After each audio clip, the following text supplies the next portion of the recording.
Buenos días, estamos con ustedes nuevamente para grabar un tema de suma importancia que consideramos de suma importancia para el eh, módulo 6 de este diplomado de estimulación e intervención temprana. El nombre del tema es desarrollo, maduración y periodos críticos. Y los temas que vamos a alcanzar a comentar durante esta grabación tienen que ver con el desarrollo, la maduración, los periodos críticos y los factores determinantes en el proceso de desarrollo. Es muy común que en muchos textos de psicología se confunda desarrollo y maduración como algo igual, cuando la realidad es que la segunda, la maduración, forma parte parcial de la primera. Si hablamos de maduración, podemos comentar que es el proceso de organizar progresivamente las estructuras morfológicas.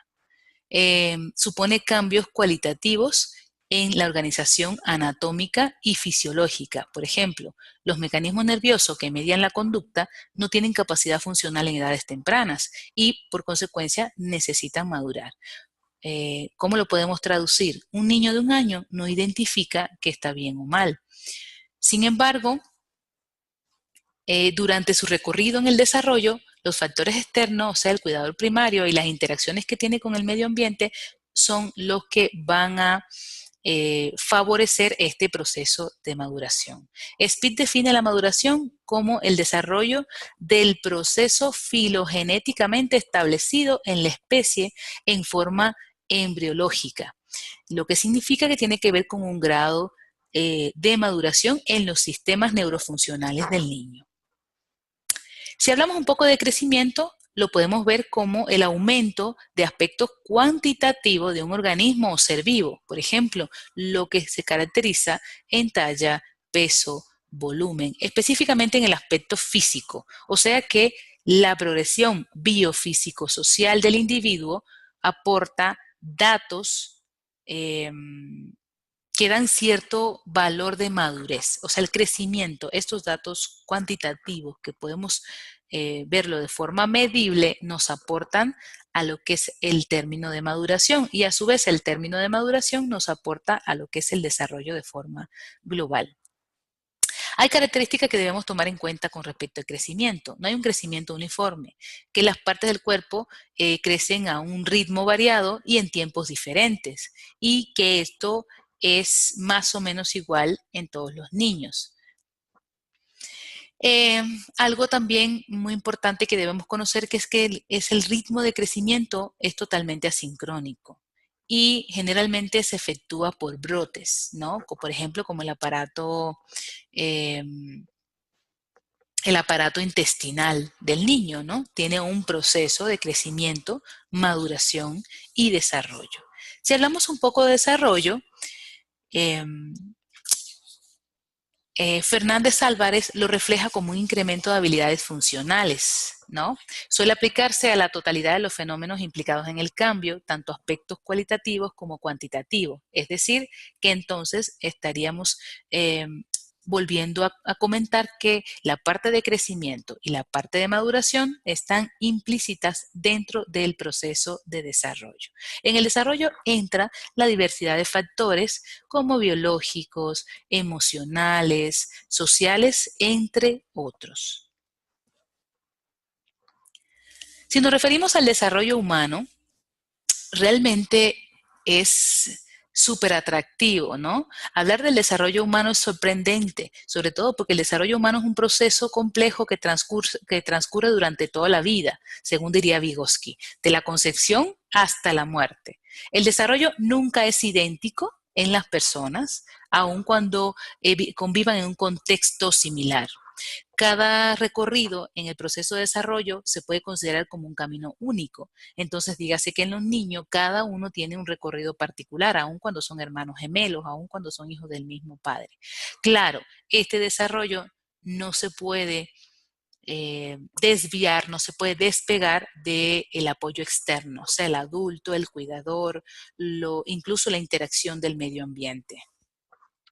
Cuando hablamos de desarrollo es importante tomar en cuenta y entender que el desarrollo presenta necesidades esenciales para que se den, como por ejemplo los periodos críticos y sensibles y las condiciones en las que este desarrollo se da.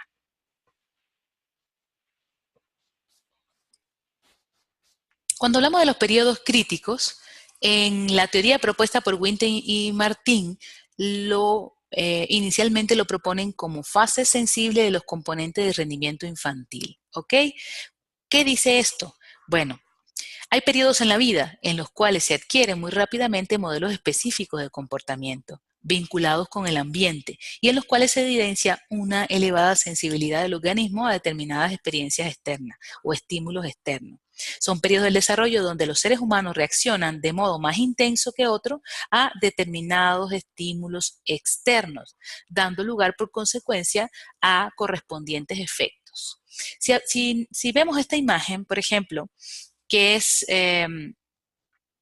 una tabla de cómo se da el periodo de desarrollo prenatal y asimismo cuáles son los periodos realmente sensibles, podemos notar que entre la semana 1 y 2, por ejemplo, el bebé no se expone, no está expuesto literalmente a agentes teratógenos. Más bien no está expuesto, no. Los agentes teratógenos en las primeras 2 semanas no tienen tanta influencia, no pueden realizar tantos cambios en el proceso de desarrollo. ¿A qué se debe esto?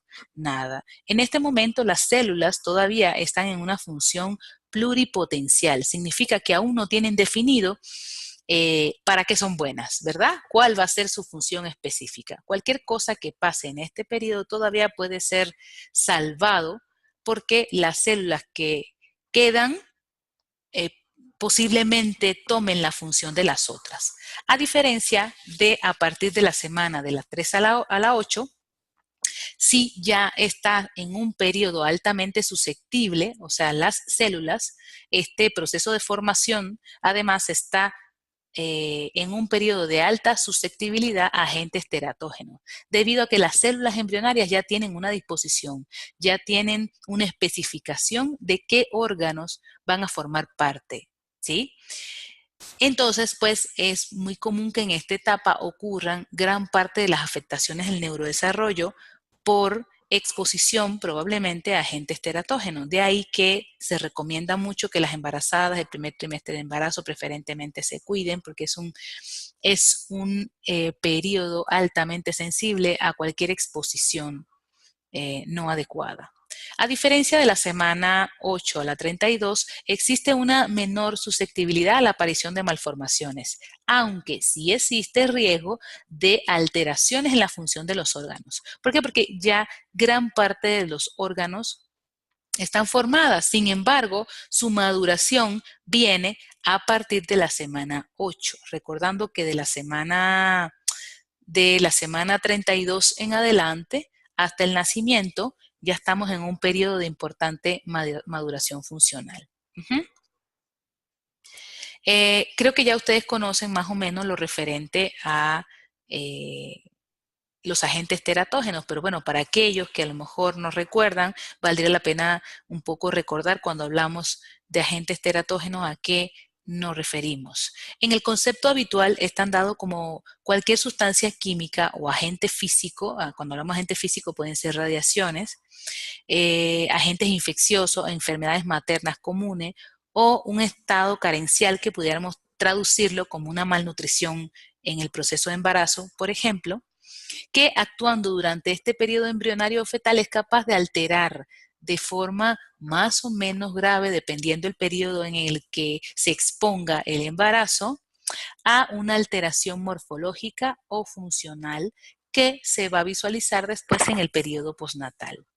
A eso nos referimos cuando hablamos de agentes teratógenos, ¿ok? Bueno, la noción del periodo sensible significa que el organismo es receptivo a ciertas características ambientales durante periodos más breves y limitados, pero con precisión de tiempo. Es un poco lo que ya habíamos comentado en las diapositivas anteriores, pero hablando de la infancia, que es una de las etapas más importantes, que constituye un periodo donde el niño tiene una mayor posibilidad de desarrollo y de cambios de mayor intensidad, aunque hemos mencionado que el desarrollo es toda la vida, sin duda lo que ocurre en estos primeros meses tiene gran importancia, una importancia trascendental, tanto en la vida futura como incluso en las relaciones sociales que este niño va a tener con su entorno.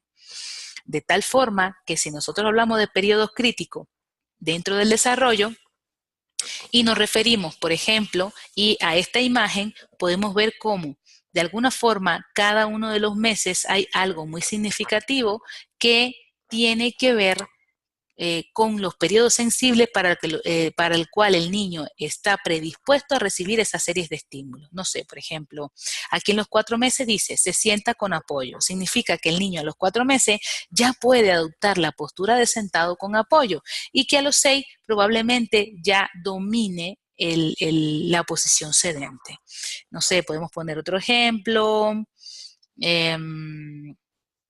A los 10 meses ya el niño gatea sobre manos y rodillas, que es una posición precedente a la posición bípeda, o sea que en esta etapa el niño está preparado, tiene condiciones genéticas y ontogenéticas más bien para asimilar estos estímulos de tipo motor referidos al gateo como tal, ¿ya? Y así sucesivamente pudiéramos hablar de periodos críticos sensibles, hablando del desarrollo motor, en los que el niño está más dispuesto a generar una asimilación de conductas motoras. Bien diría Durán, como dice acá abajo en este escrito, un aprendizaje solo puede realizarse cuando el niño está listo, es decir, cuando posee y domina los prerequisitos de ese aprendizaje y la capacidad de reorganizarlos. Bueno, si continuamos hablando un poco de los periodos sensibles, sería importante comentar lo que vemos aquí en esta diapositiva. Pues si el medio hace sus solicitudes prematuramente al sistema nervioso, las conexiones sinápticas aún no se encuentran establecidas, ni siquiera están listas para realizarse. Una traducción es en la imagen del lado izquierdo, ven la manera en que la mamá está forzando el agarre del niño por el hombro, aquí, con este bebé, ¿no? Y el bebé ni siquiera puede soportar el peso de su cuerpo sobre ambas piernas. Aquí la imagen nos dice algo muy interesante, o sea, el niño no está listo para soportar el peso de su cuerpo sobre sus miembros inferiores. Aun cuando uno de los reflejos, por ejemplo, que se evalúa en el recién nacido, el reflejo de marcha, es simplemente un dato que nos dice el grado de maduración que tiene el niño, pero no significa que a los 3 meses o los 4 meses el niño esté listo porque ya se paró en un reflejo de marcha inicial a soportar el peso de su cuerpo. Ese niño debe tener alrededor de 5 meses, ¿no? Digo, no sabemos la edad exacta, pero yo me estoy basando en la manera en que la mamá está esforzándose para agarrar y el niño está dejando caer el peso de su cuerpo a un lado. A diferencia de esta imagen que está acá, miren, la mamá solo sirve de apoyo, porque prácticamente el niño puede ya sostener el peso de su cuerpo sobre los miembros inferiores. Tanto es así que es capaz, sin esfuerzo alguno, de levantar un pie mientras está parado en el otro, propio de un trabajo de equilibrio en esta etapa. Asimismo, si fuera lo contrario, si el ambiente te plantea las exigencias o le plantea más bien las exigencias al sistema nervioso demasiado tarde, las sinapsis ya se habrán degenerado. O sea, si entonces estamos hablando de que es un niño que ya tiene condiciones para soportar el peso de su cuerpo y no hemos generado el peso de su cuerpo sobre miembros inferiores y no hemos generado las condiciones propicias para que este bebé desarrolle la bipedestación, entonces pasará el tiempo y tendremos que tomar tiempos de desarrollo que eran para otras habilidades para hacer las que ya se han pasado del periodo sensible. ¿Ok? De tal forma que según este criterio es importante aprender que los periodos sensibles así como el aprovechamiento de los periodos sensibles, nos dan esa posibilidad de estabilizar, de eliminar o de seleccionar los estímulos adecuados de acuerdo al grado de maduración que presente nuestro bebé. Bueno, el desarrollo como proceso nos dice que tiene características. O sea, las características del desarrollo, entre otras, las más imperativas es que es multidimensional. ¿Ok? Es integral y es continuo. Multidimensional.